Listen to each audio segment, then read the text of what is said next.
Hello students, इस problem को पढ़िए। एक अच्छी प्रॉब्लम है ये। इस प्रॉब्लम में क्या बोला जा रहा है कि एक नॉन कंडक्टिंग रिंग है of mass small m and radius r। ठीक है, यूनिफॉर्म रिंग मान लीजिए इसे। और ये इस तरह से चार्ज है कि अगर इस रिंग को चार क्वाड्रेंट में हम चार पार्ट में अगर बराबर के बांटे तो इसका सेकेंड वाला क्वाड्रेंट एंड फोर्थ वाले क्वाड्रेंट में charge density plus lambda and minus lambda है। इस तरह से इधर में प्लस लैम्डा है और इस वाले में माइनस लैम्डा चार्ज डेंसिटी है।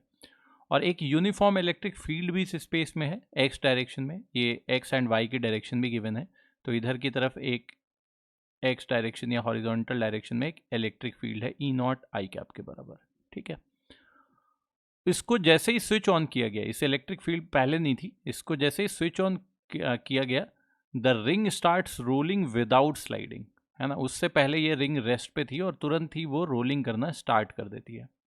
तो बताना है कि फ्रिक्शन फोर्स कितना लग रहा होगा इस पर when it starts moving. Just motion शुरू होने के टाइम पे कितना फ्रिक्शन लग रहा होगा। कंडीशन में गिवन क्या है कि रोलिंग मोशन हो रहा है। ठीक है, तो अब इस तरह के क्वेश्चन में जब भी रोलिंग मोशन हो रहा है वहाँ पे फ्रिक्शन फोर्स की डायरेक्शन में कभी कंफ्यूज नहीं होना चाहिए, है ना। जिधर मर्जी आए उधर फ्रिक्शन लगा दो, इक्वेशन सॉल्व करोगे अपने आप ही सही आंसर आ जाएगा। तो अगर फ्रिक्शन आगे लग रहा होगा तो हमारा आंसर आ जाएगा पॉजिटिव में, अगर फ्रिक्शन पीछे लग रहा होगा तो आंसर आ जाएगा नेगेटिव में। हमने फ्रिक्शन मान लिया बहरहाल कि आगे की तरफ लग रहा है एफ के बराबर। ठीक है, बाकी सारी फोर्सेस भी लिख लेते हैं। बाकी कौन सी फोर्स लग रही है, एक mg लग रहा है नीचे की तरफ, एक नॉर्मल रिएक्शन लग रहा है ऊपर की तरफ। क्या इन सब फोर्सेस को बनाने का कोई फ़ायदा है? बिल्कुल नहीं, इनकी कोई इक्वेशन ही हमें नहीं लिखनी है ना। और बाकी चीज़ एक देखो कि यहाँ पे चार्ज है और इलेक्ट्रिक फील्ड है, तो इलेक्ट्रिक फोर्स भी होगा। बट ये जो सिस्टम है वो एग्जैक्टली एक डाइपोल की तरह बिहेव करेगा, क्योंकि इस सेकेंड क्वाड्रेंट में जितना पॉजिटिव चार्ज है इस फोर्थ वाले क्वाड्रेंट में उतना ही नेगेटिव चार्ज है। ठीक है, तो ये दोनों चार्ज इक्वल हो गए। दैट मीन्स इस सिस्टम पे नेट फोर्स तो नहीं लग रहा होगा, है ना। नेट टॉर्क जरूर लग रहा होगा, क्योंकि एक यूनिफॉर्म इलेक्ट्रिक फील्ड में अगर हम डाइपोल को रखते हैं तो उस पर टॉर्क लग सकता है, फोर्स ऑलवेज जीरो होती है। ठीक है, तो अब एक चीज़ तो इक्वेशन अगर हम लिखना स्टार्ट करें, मान लेते हैं जस्ट मोशन स्टार्ट होने के टाइम पे सेंटर ऑफ मास का यहाँ पे सेंटर बना लिया हमने। ठीक है, इस तरह से सेंटर का एक्सेलरेशन ऑफ सेंटर ऑफ मास मान लो ACM है, और एंगुलर एक्सेलरेशन इस सेंस में मान लिया कि हमने अल्फा है। ठीक है, ये वेरिएबल हमने लेट कर लिया। अब एक इक्वेशन तो net force equal to mass into acceleration of centre of mass वाली लिखो, तो नेट फोर्स सिर्फ एक ही लग रही है, देखो सिर्फ फ्रिक्शन फोर्स। तो that friction force F will be equal to mass small m into acceleration of centre of mass. This is our first equation. एक इक्वेशन ये बन गई। फिर क्या करते हैं, इसी सेंटर के अबाउट टॉर्क निकाल लेते हैं। तो सेंटर वाला पॉइंट इसको C बोलो, तो C के अबाउट एक तो फ्रिक्शन का टॉर्क लग रहा है और दूसरा जो टॉर्क लगेगा वो ये वाला डाइपोल के ऊपर लगने वाला टॉर्क होगा। और डाइपोल के ऊपर जो डाइपोल की वजह से टॉर्क लगेगा, टॉर्क ड्यू टू डाइपोल, उसकी वैल्यू पहले निकालने के लिए हमें पी वेक्टर निकालना है। अच्छा, इस तरह के केसेस में पी वेक्टर कैसे निकालना है, इसको हम 4-5 वीडियो पहले एक प्रॉब्लम में उठा ही चुके हैं कि सेंटर ऑफ चार्ज वाले कॉन्सेप्ट से। जो लोगों ने वो वीडियो नहीं देखी उनके लिए मैं यहाँ पे कार्ड ऐड कर रहा हूँ, आप उस वीडियो को चले जाओ देख लो। ये वाले पार्ट का सेंटर ऑफ चार्ज निकाल लो इधर, वो एंगल बाइसेक्टर पे कहीं पे होगा, यहाँ पे 45 डिग्री एंगल पे।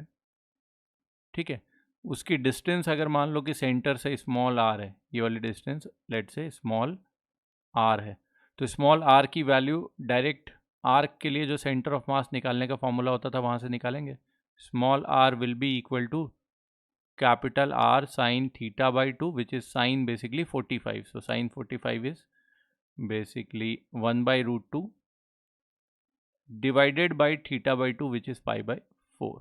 तो ये आ गया कितना, 2 root 2 capital R by pi, small r की वैल्यू।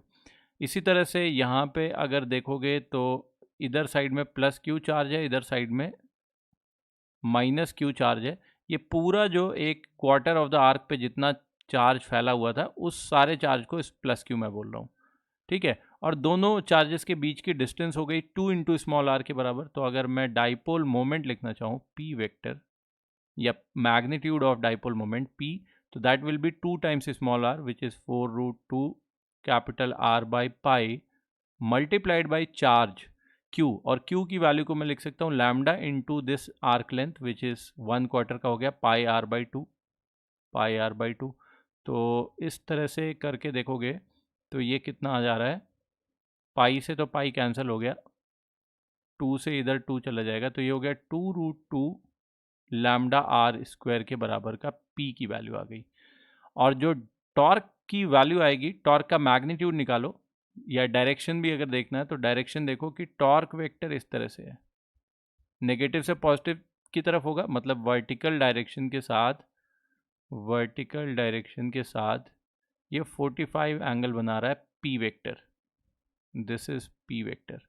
और इलेक्ट्रिक फील्ड वेक्टर जो है वो राइटवर्ड में हॉरिजॉन्टल डायरेक्शन में कितना ई नॉट है, तो दोनों के बीच का एंगल कितना हो गया 135। So basically P vector cross E vector की डायरेक्शन देखो, पी क्रॉस ई राइट हैंड कर्ल रूल से अंदर की तरफ इनटू द प्लेन जा रहा है, ठीक है ना, तो इनटू द प्लेन वाले को हम मान लेते हैं पॉजिटिव, ठीक है।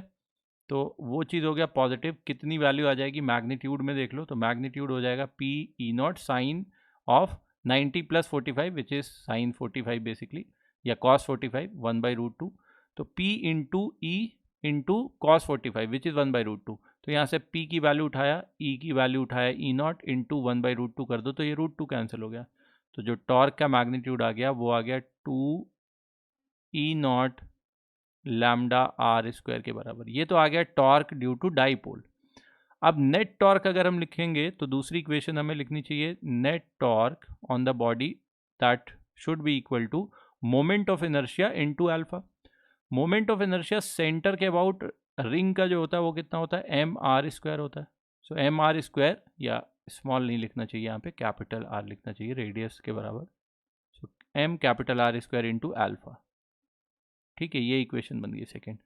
नेट टॉर्क में लिखो तो ये वाली टॉर्क तो पॉजिटिव है, 2 E naught lambda capital R square, और फ्रिक्शन का टॉर्क देखो अब ऑपोजिट डायरेक्शन में जा रहा है ना, ये जा रहा है एंटी क्लॉकवाइज डायरेक्शन में, फ्रिक्शन जो है इसको उल्टा घुमाएगा ऐसा, इस तरह से, और पी क्रॉस ही देखो इस सेंस में आया था, इस सेंस में, तो फ्रिक्शन का टॉर्क माइनस साइन के साथ आ गया, माइनस फ्रिक्शन की value F into perpendicular distance R equal to M R square into alpha.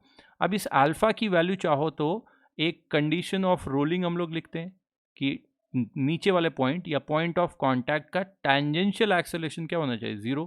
तो टेंजेंशियल एक्सेलरेशन में देखोगे एक पार्ट तो होगा सेंटर वाला एक्सेलरेशन का, ट्रांसलेशन का, विच इज़ आगे की तरफ ACM, और एक पार्ट होगा इसका पीछे की तरफ विच इज़ R अल्फा। तो अगर 0 होना है तो ACM should be equal to R alpha, तो यहाँ से मैं अल्फा को लिख सकता हूँ ACM बाई कैपिटल R, तो I can write it ACM by capital R, ठीक है। अब देखते जाओ, यहाँ से R जरा इधर से कैंसिल मारो, तो एक R से ये R स्क्वायर गया, और बाकी दूसरे वाले R को इस R से मार दो तो ये खत्म हो गया। MAC वाला पार्ट यहाँ पे बचा, यहाँ पे सिर्फ कितना बचा, MAC के बराबर का, और फर्स्ट वाली इक्वेशन से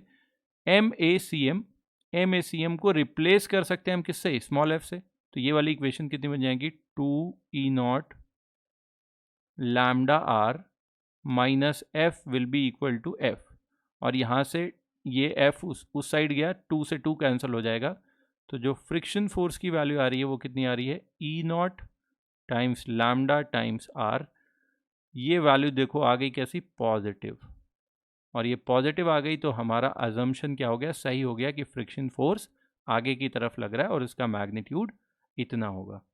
तो इस प्रॉब्लम के साथ ही यहाँ पे हम लोगों ने यूनिफॉर्म इलेक्ट्रिक फील्ड के अंदर में डाइपोल के नेचर वाले क्वेश्चन का लास्ट इलस्ट्रेशन देखा है।